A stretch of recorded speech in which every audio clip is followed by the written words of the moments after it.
I was 10 years old, living with my two older siblings.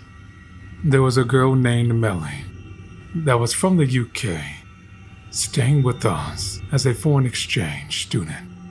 This particular day, both of my parents had to go into work, so they asked my oldest sister to watch us. Melly started to go through our parents' junk closet to see if there was something to be played with. She all of a sudden came out ecstatic, holding a camera. She starts taking pictures of any and everything, and at one time, just took pictures of herself.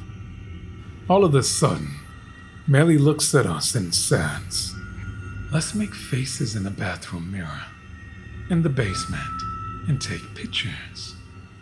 I was a little nervous, since I always hated the basement, mainly because it only had one light bulb in the middle of the basement, but you had to go completely down the steps in the dark to flip the switch.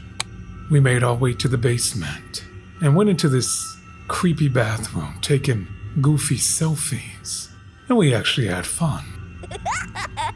Melly took one last pic in the bathroom mirror.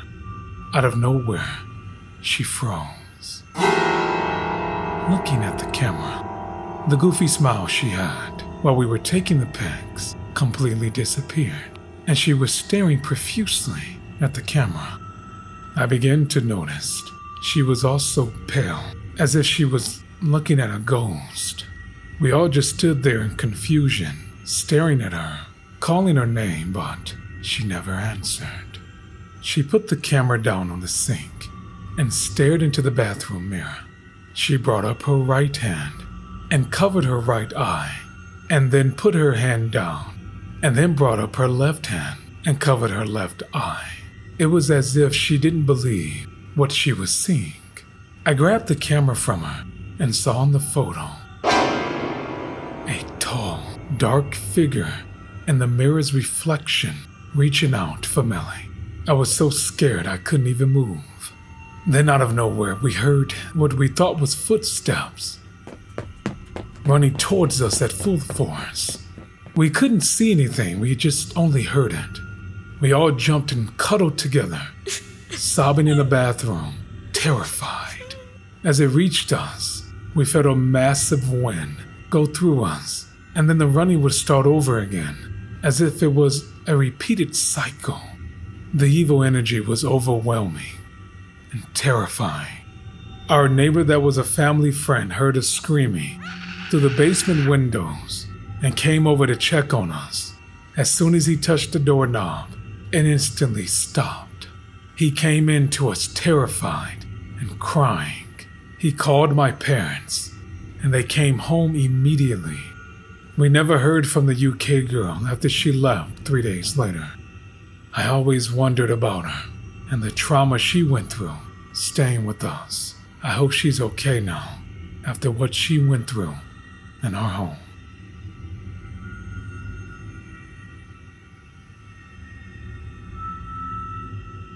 I'm a father of 2 girls, ages 11 and 13.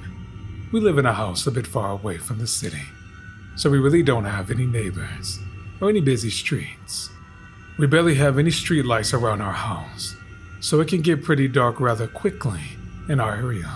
My 13-year-old, Emily, is pretty much the caretaker of the house, and my youngest daughter, Ashley, takes care of the chores and even knows how to cook decent meals for her age. Ever since their mother passed away from a car accident about a year ago, I have struggled with keeping up with bills and taking care of them, but we've managed so far, and things are starting to get back to normal. Or at least, I think so. Because every night for the past 2 months, my oldest daughter, Emily, has been telling me how my youngest daughter, Ashley, talks in her sleep with her eyes wide open. Now, I mean, talking in your sleep is one thing, but to do it with your eyes open is a completely different kind of thing. Even myself thought that was a bit odd, but I didn't put any effort into finding out more about it because I would work so late and pass out by the time I get home. My daughter's bedroom is right down the hall from mine, so I can easily see into their room without ever leaving my own. And every night I will come home to Emily sleeping in my bed, not really having the patience to deal with this because my bed was so small and I really didn't have the room to share with Emily. I started to lock my bedroom door to keep her from sleeping inside of my bed, which made things a lot worse. Because a few nights later, I was driving home later than usual to see Emily standing under a street light on our block. I got her into the vehicle and I asked her, "What's the matter, Emily?" She looks at me and says, "Dad, there's someone in our bedroom with Ashley."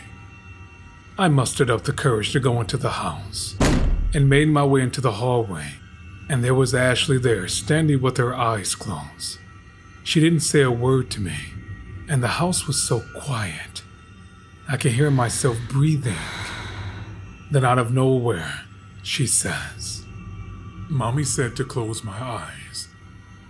I stood there confused and worried, and so I slowly started to make my way towards her. Then out of nowhere, a shadowy figure stood right behind Ashley. It had a figure of a woman with long hair, but I can tell that this was no ordinary woman. It was whispering something, but I couldn't make out what it was saying. And then again, out of nowhere, Ashley said, "Mommy said to close your eyes." I then heard a very faint whisper say, "Yes." I immediately panicked, grabbed Ashley, and I ran out of that house, straight for my truck, where my other daughter was, and drove off. I didn't know what to do or what to think. I just knew I had to get the hell out of that house. As I was driving, Emily saw the sheer panic in my face.